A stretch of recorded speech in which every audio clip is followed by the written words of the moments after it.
Greetings, YouTubers. It's me, Wayman29, and I'm responding to Adam Jacob 9 again. Christ and the Antichrist. Very interesting. And I realized that what I should be doing is a video on the Baha'i faith. I am not part of any faith. However, this gentleman's use of Hebrew and is not accurate at all. The lineage of Christ was put in the biblical text as a recap history because those who memorized text and knew the biblical text seen their heroes listed in that text and knew something about each one of the names. Whether it was an accurate rendition or not, it didn't matter. It was a recap from Adam up until Christ. So you have Old Testament history being recapped in a genealogy, which is a brilliant way to do it. You could get it all in one chapter. Christ's name in Hebrew is Yahshua ben Yosef, which is Jesus, son of Joseph. And we're going to go over some of the texts that he talks about and see where they come from. 1 John 2:18. Children, this is the last hour. This writer believes that it is at that point the last hour. Not today, not yesterday, but at that point that this text was written. As you have heard, that Antichrist is coming. So how many Antichrists have come? From this we know that this is the last hour. They went out from us, but they did not belong to us. For if they had belonged to us, they would have remained with us. You get the Pharisees standing up in the council, defending the apostles, and he says the same thing.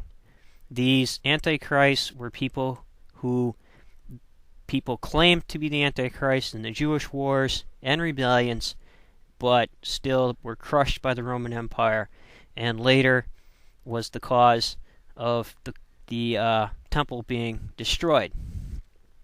Who is a liar but one who denies Jesus Christ? This is the Antichrist, the one who denies the Father and the Son. Now these are going out to those early Christian believers who said that Christ was fully human and was not a god, the Ebionites. And one who denies the Son as the Father, everyone should confess the Son has the Father also. The Marconians believed Christ was purely God because the God of the Old Testament was an evil God or a lower God. 2 John 1-5 says, By now, dear lady, I ask you as though I was not writing to you a new commandment, but one that we have from the beginning, let us love one another. Many deceivers, 2 John 1:7, many deceivers have gone out into the world, those who do not confess that Jesus Christ has come in the flesh. Any such person is a deceiver and an antichrist. Marconians, he's writing to.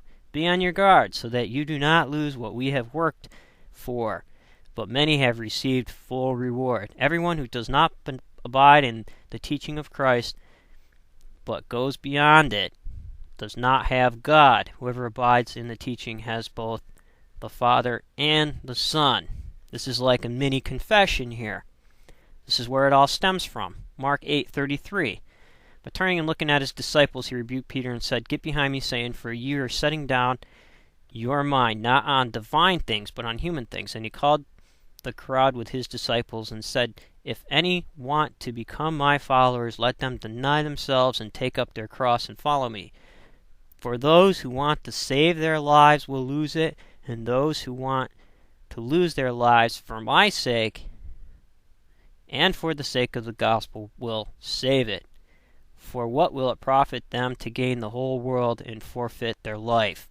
Indeed, what can they give in return for their life? Those who are ashamed of me and my words in this adulterous generation, of them the Son of Man will also be ashamed of in the glory of his Father.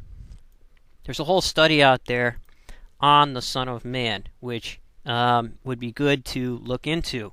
Is Christ saying that he himself is the Son of Man, or is he expecting a Messiah or Son of Man to come? And is he encouraging his disciples here to bring about or force the end of that?